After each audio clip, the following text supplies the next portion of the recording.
friends, I'm Valeria at Chase and Paper. Welcome back to my channel. Today I am going to do something that a lot of viewers have requested. So a couple of weeks ago I made a tutorial on how you can use these smaller cube tissue boxes. And everyone loved these little folios and loved the idea of recycling the tissue boxes. But I also got a lot of questions. Can you do something with the large rectangular tissue box? And so let me tell you, I finally went to a Dollar Tree and I picked up a couple of these rectangular boxes. And what I noticed is some of them have kind of a square, big square opening on the top, and some have an oval opening. So that's actually great. That gives us different options on what we can do with them. And let me do a little tease right here. So I use the tissue box with the rectangular opening to make these beautiful journals. And we are going to make one of them together in a moment. But I also made a project with the oval opening. And I made this beautiful folio. So I am going to upload this tutorial very soon. Keep an eye out for it if that's something you are interested in. But today we are going to work with the rectangular box with the rectangular big opening, and we are going to make a really pretty journal. The only difference with these journals is their back cover, okay? So this one on the left has what I call half a cover, which is a kind of a unique design. Let me show you. So we open it up, and here's what the cover looks like in the back. I thought it was pretty cool and pretty unique. And otherwise, it's just a normal, beautiful, classic junk journal with a lot of pockets and room for writing and collaging, and you can decorate it to your heart's desire. Now, this journal is almost identical, with the difference being the back cover is actually a full cover and it's featuring a pocket. So this little slit right here is actually a pocket, and you can put your ephemera in there. And this is what it looks like when you open it up. So a solid back on this side and a pocket right here. I think both journals are beautiful and unique looking, and we get to recycle our tissue boxes. You can't get much better than that. It's a win-win. Now, I can't wait to share my process with you, but before we begin, could you please give my video a thumbs up, subscribe to my channel, and share this video with a friend or two. Thank you so much, my friends. And now, let's begin. We are going to begin with this rectangular tissue box. We are going to begin by making this box flat. Open it up. There. Now I'm going to cut this side right here to open the box up. I'm going to cut as carefully as possible, but don't worry if your cut is not perfect. We can clean it up later on.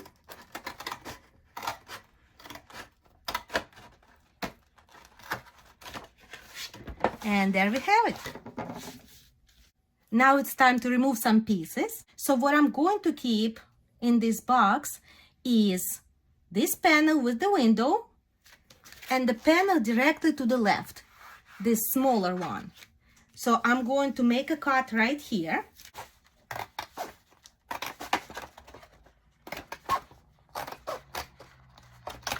And I will put this aside for now. And now I'm going to remove the flaps, these two flaps on top and these two flaps on the bottom. And this is what we have left so far. Now this box is quite tall. It measures 9 inches on this side, and that's a bit taller than I would want my journal to be. So I am going to make it shorter. Depending on the size of your box, you'll want to make sure that you have at least as much frame left on top and on the bottom as you have on this right side. So I have about 3/4 of an inch left here. So I'm going to mark 3/4 of an inch on top of my frame and 3/4 of an inch on the bottom of my frame.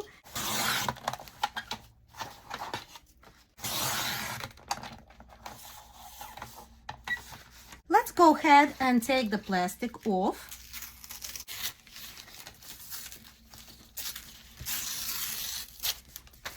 And here's what we have so far. Now, if your opening here is not perfect, now would be a good time to take your X-Acto knife or a utility knife and kind of clean up those edges. I'm going to use my metal ruler and my utility knife. Now let's go ahead and form a spine for our journal. I'm going to form a very small spine because I want my journal to be pretty thin. It's going to be a one signature journal. And so my spine is going to be about 1/4 of an inch. If you have a scoreboard, you can easily do it on the scoreboard. If you don't have a scoreboard, then you just want to mark 1/4 of an inch on top and 1/4 of an inch on the bottom. And then use a stylus to score that line between your marks. And then fold on the line you just scored. And there is your spine. Now you have to decide whether you want to cover up your box. I actually happen to like the way this print looks, but I think I'm going to cover it anyway, just to show you how it's done, in case you do not like the print on your box. I am going to cover up my box with this scrapbooking paper, and I'm planning on reinforcing my spine on the outside and inside with either fabric or linen tape. So because of that, I do not want to add any extra bulk on the bands. And so I'm not going to go all the way to these creases. Now to make this really easy, I'm just going to apply glue directly onto my frame.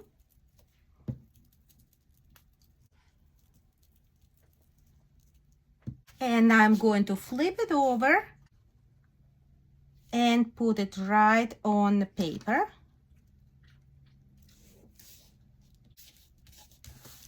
Just like that. And now I'm going to let this area dry before I do anything else. Now I will go ahead and cut this paper right here. And now I am going to apply the paper onto this side as well. Once again, I'm using my Scotch permanent glue stick.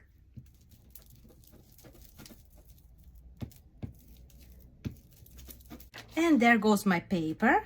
Make sure it's not upside down. There. And now that this section is completely dry, I'm going to cut out the window. I'm going to use my ruler to cut the straight lines wherever possible.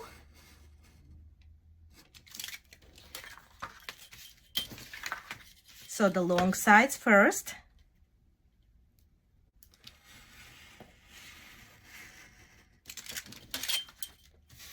And then the shorter sides.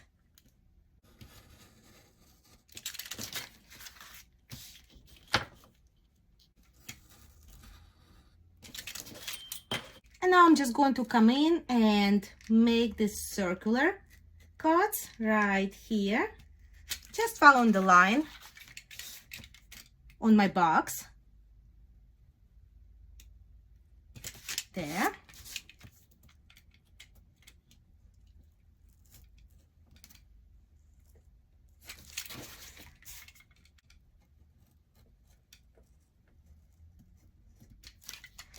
All right, let's take a look here. Make sure everything looks good. If something doesn't look right, we can clean it up.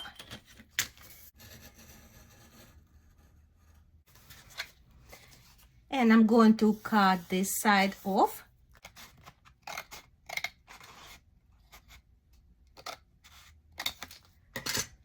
Beautiful. And now we have another choice to make. So let's take a look at my prototype again. So in my prototype, I made a half cover in the back. And we can do that. That's what we currently have right here. This is a half cover. So it's more of a unique design, but We don't have to do it this way. If you prefer your cover to be full and cover the back completely, we can do that as well. So let's make a full cover on this journal.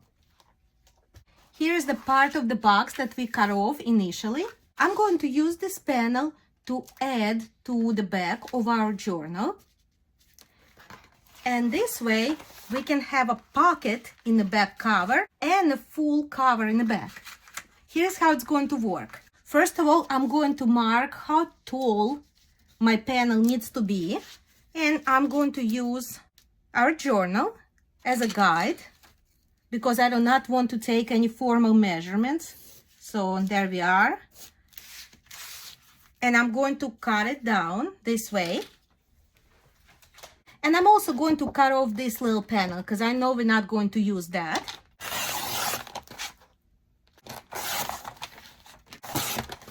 There. Now this piece is close enough in size. I'm going to move it to the right about 1/8 of an inch away from that crease. And I'm doing that to make sure that our journal opens and closes easily. Now let's go ahead and cover this panel with the same paper. Keep in mind that after we glue it, you're not going to see this whole part. So you don't have to put the paper all the way there.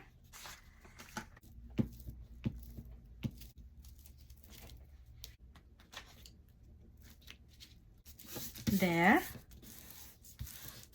And now we are going to let it dry. And then cut it down on both sides. And so here's our new panel. This panel is gonna go right in here like that to form a pocket in the back. But we are not going to glue it in just yet. We are going to move it and put it aside. We are going to think ahead and start working on the closure. We are going to make a closure in about the same style as the prototype. And I am going to grab a vintage ticket from this ticket book by Tim Holtz.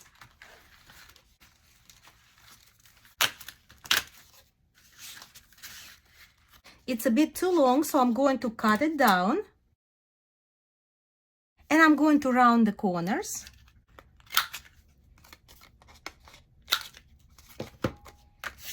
On one side only, on the left side.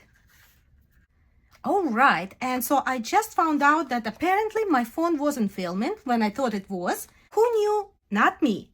So please ignore these holes, pretend they're not even there, because I am going to walk you through and tell you exactly how they come to be. So the last thing we did together is we rounded the corners on the ticket.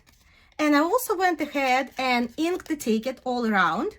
Now, it's also a good time to ink all around this back panel of our cover. If you don't like inking, you can happily skip this step. Now we're going to grab our ticket. Remember, there are no holes on it yet. And we are going to glue half of that ticket right here in the center. There it goes.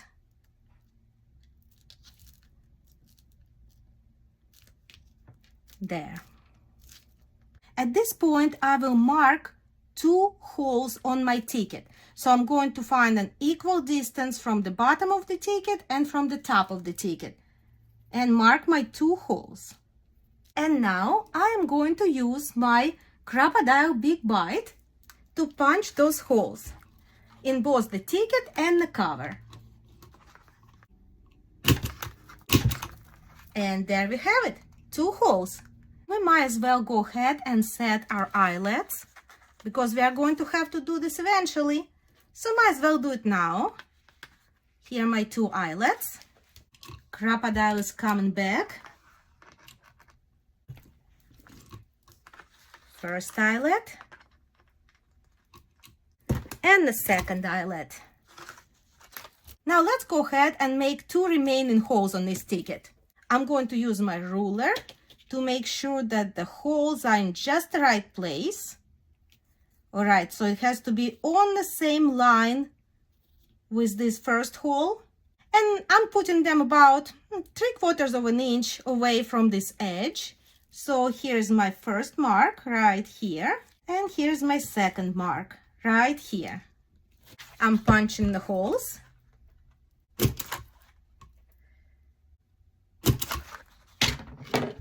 Here they are. And now I'm setting golden eyelets. There.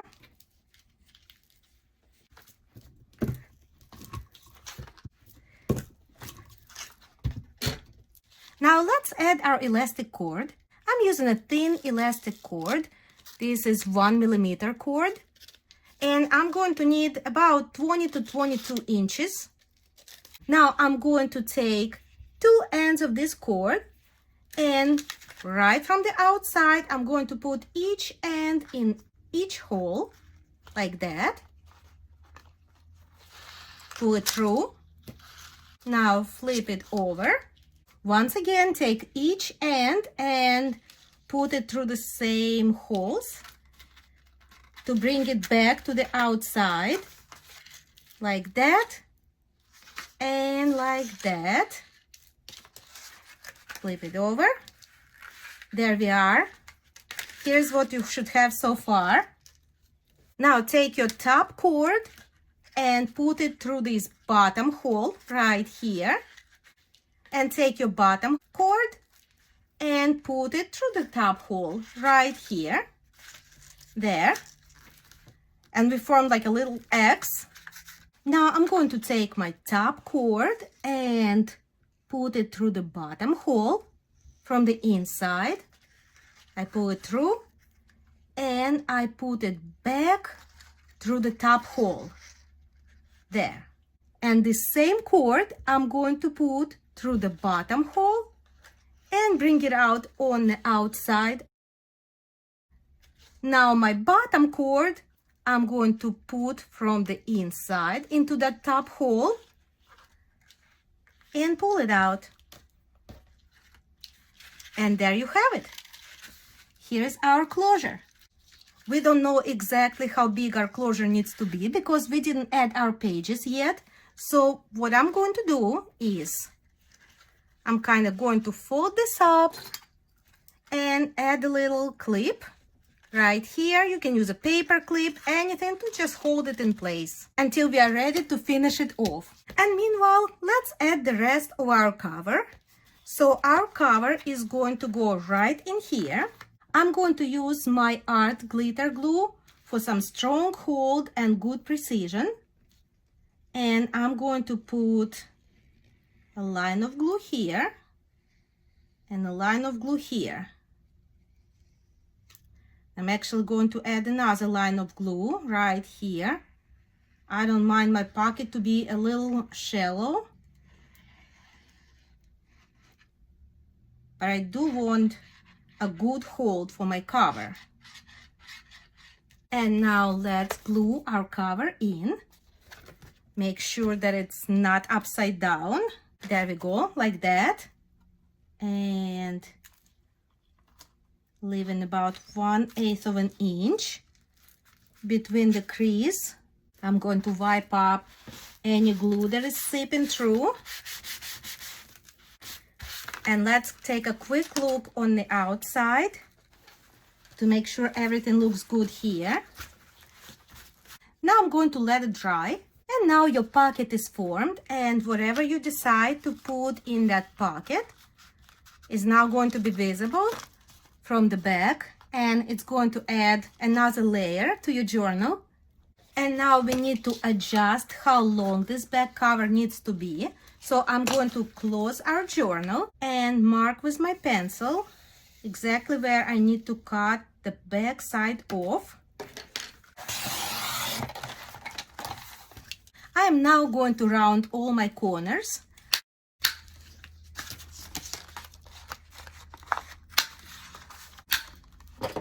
And now would be a good time to go all around our cover, front and back, and ink it all around, as well as inside of our window. I'm going to do this off camera. And now let's decorate our front cover. For the focal point, I chose these two paper dolls by Tim Holtz. I'm using this piece of Tim Holtz ephemera, and I'm going to use it as a divider right in the middle.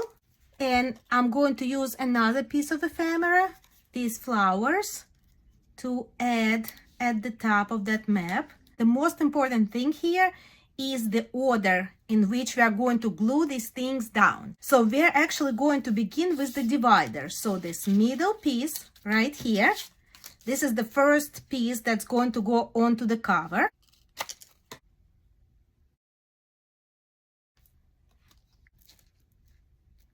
There.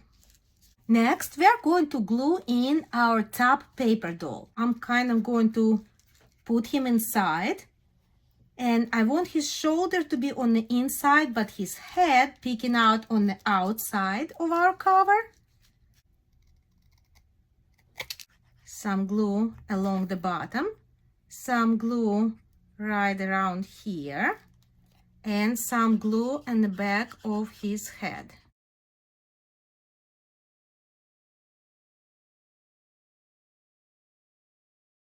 And finding a good position. All right, and the first paper doll is in. Now I want to add these roses, but I also want to layer them with a bit of cheesecloth. I tore a little piece of a cheesecloth, and that's going to add a little more dimension to our collage. I'm going to use Fabri-Tac glue. And adding my cheesecloth, I'm going to kind of scrunch it up a little bit. And I will now add the roses. Here we go.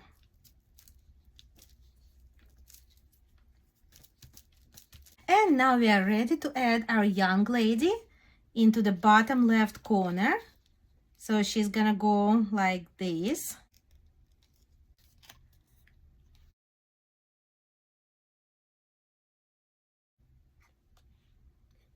And near the bottom, right here. And there she goes. Next, we are going to need to add a transparency to the back. Here's my transparency, and I'm putting it right on top. And I'm going to mark with a Sharpie how big I need to cut it. So, cut it off right here and about right here. Yep, still a good fit. I will now use my double-sided tape to attach the transparency. And I'm just going to go all around the window, basically.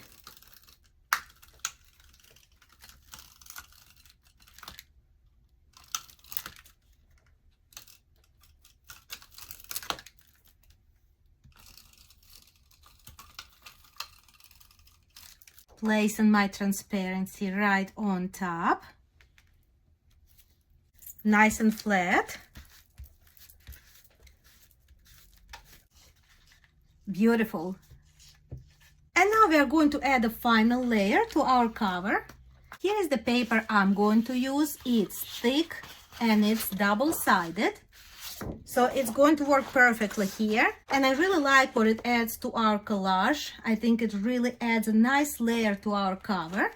So I am going to measure it against my cover. And again, I'm not putting it all the way to the crease. I'm leaving about 1/8 of an inch. And this is how tall it needs to be. Now I'm going to cut off our section there. And now I'm going to apply some Fabri-Tac glue all around on the inside. Basically, you want to put the glue everywhere where it's not visible. And I'm even going to add some double-sided tape right here in the middle where it's going to be blocked by our paper dolls. So just a little bit, just to keep this paper in firmly. Placing it down very carefully, since we are not going to be able to reposition it.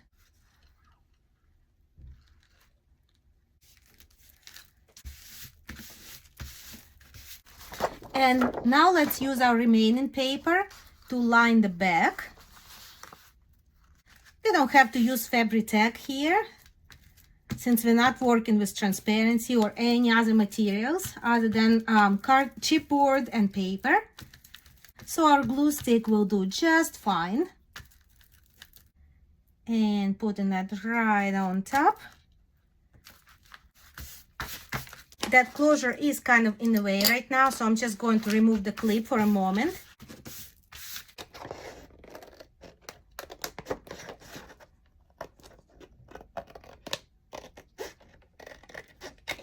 And now I'm going to round the corners.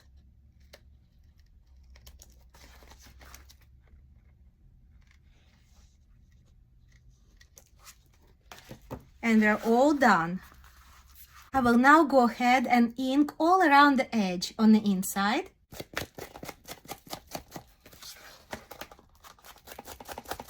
Now I'm going to go ahead and reinforce the spine. I'm going to use Tim Holtz linen tape. If you don't have linen tape, you can absolutely use a strip of fabric. Any fabric that you have on hand will do.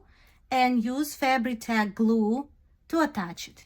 I'm going to cut the right lengths.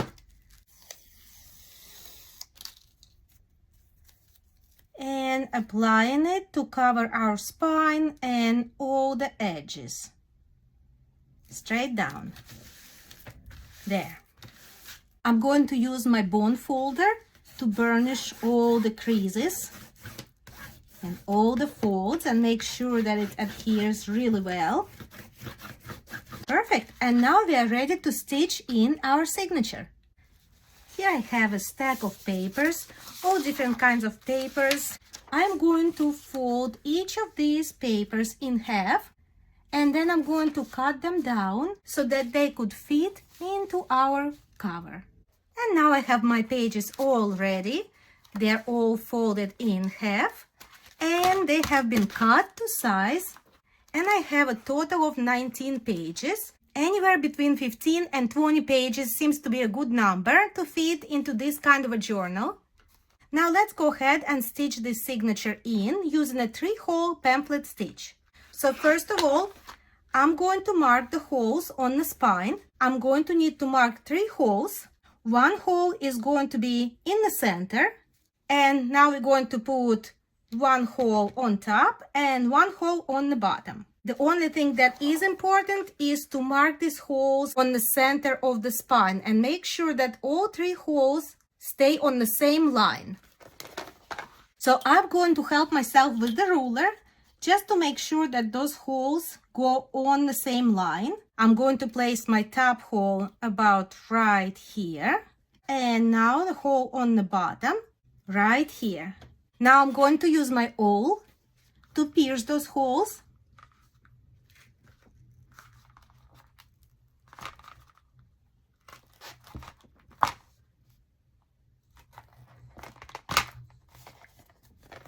There, done.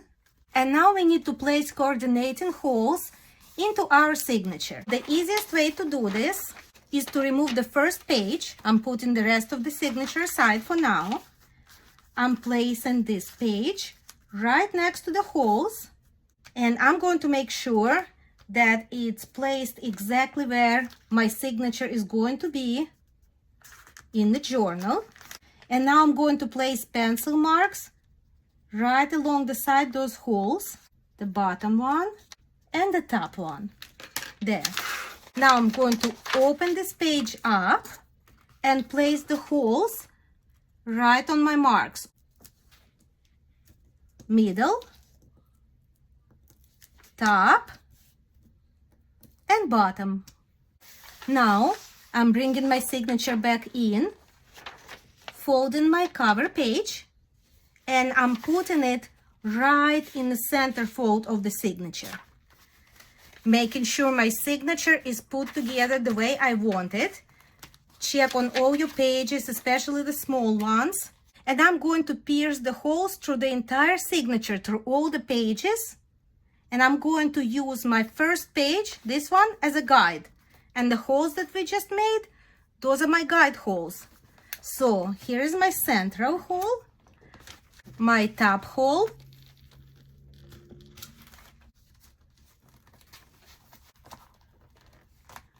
There. Now don't forget to remove this page and put it back on the front where it belongs. And now we are ready to stitch the signature in. I'm going to use some waxed linen thread and a large needle. We are going to need about 2.5 to 3 lengths of the spine.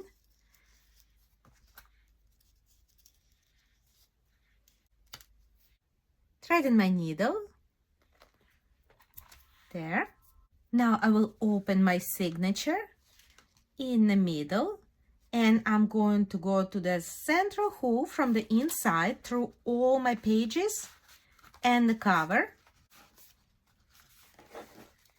There we are. Be sure to leave a nice long tail in the center. Next, I'm going to go to the top hole right here and through all the pages. And we come out on the inside once again. Pull the thread through. Once again, through all the pages and through the cover. There. Pulling it through, nice and tight. And now the last hole right here through the cover and through all the pages.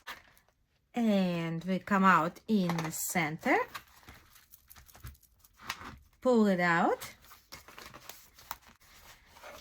And now 2 knots, right over left and left over right. There we have it. Snipping off the ends, and we are done. The signature is stitched in.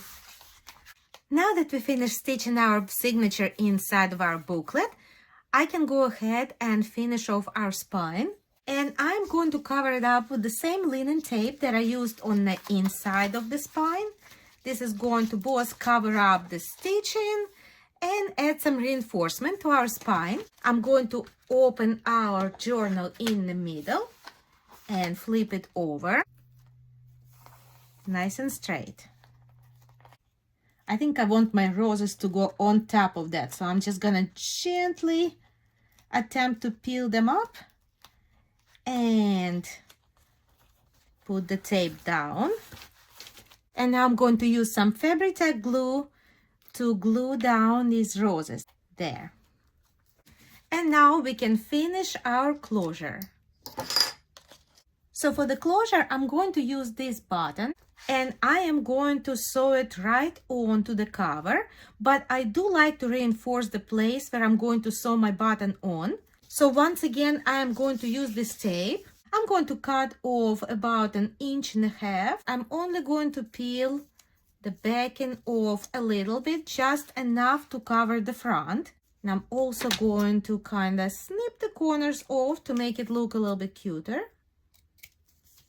Like that. And so now I'm going to stick down about half of that tape, kind of just like that. And I'm leaving the paper backing on for now. I'm going to use my waxed linen thread just because I have it here. You can use any thread, just double it up. I doubled up my thread and I am putting a little knot on the end, snipping my ends off. I'm going to use my awl to pierce 2 holes right where the button is gonna go. It's going to make it easier, so this way I do not have to struggle with the needle. I'm leaving about 1/4 inch in between the holes. I'm going to begin on the front. This way we get to hide this little knot underneath the button. And going back right here. Here comes the button. And back into my first hole. There.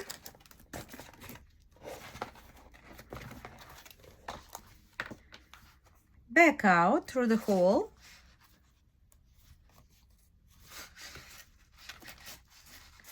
Once again through the shank in the button. And into the first hole. There we are.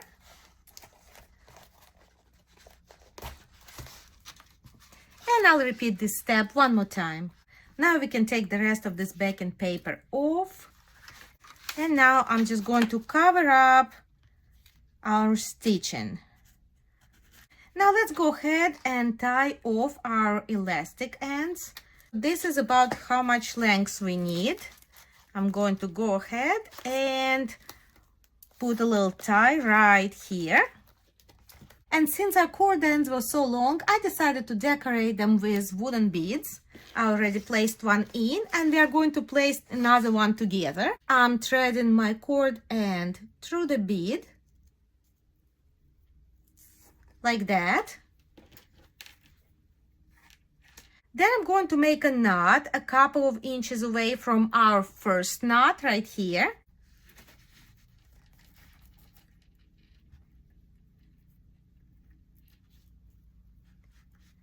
And I'm going to need more than one knot. I'm going to need probably 3 or 4 knots because these beads happen to have really large holes in them, and this is a very thin elastic cord. Snip off my cord right here. And now I'm using Aleene's Clear Gel Tacky Glue. I'm gonna put some glue all over that knot we just made. This is going to secure our knot inside the bead. I'm going to use my stylus to push that knot through the bead on the inside. Just kind of going to help it along to get inside the bead. There we have it. And here's how easily our closure works. And it looks pretty cute too, doesn't it? Let's go ahead and put something in our back pocket. I'm placing this piece of ephemera right in. And that looks really cute in there. Now it looks like a part of the back cover. Let's go ahead and close the journal. And as a very last finishing touch, I want to go ahead and add some liquid pearls in the color brass, kind of around the window, just to add a little more dimension and definition. And I'm going to start putting my liquid pearls on really close to our window frame. And I'm going to continue. I think that adds a really nice touch to our journal. And there we go, my friends. We made a beautiful journal out of a big rectangular tissue box. And I think it turned out really, really nice. I really hope you enjoyed this project. If you did, please give this video a thumbs up, subscribe to my channel, and share this video with your friends and with your crafting groups. I am so glad you could join me today, and I can't wait to see you next time.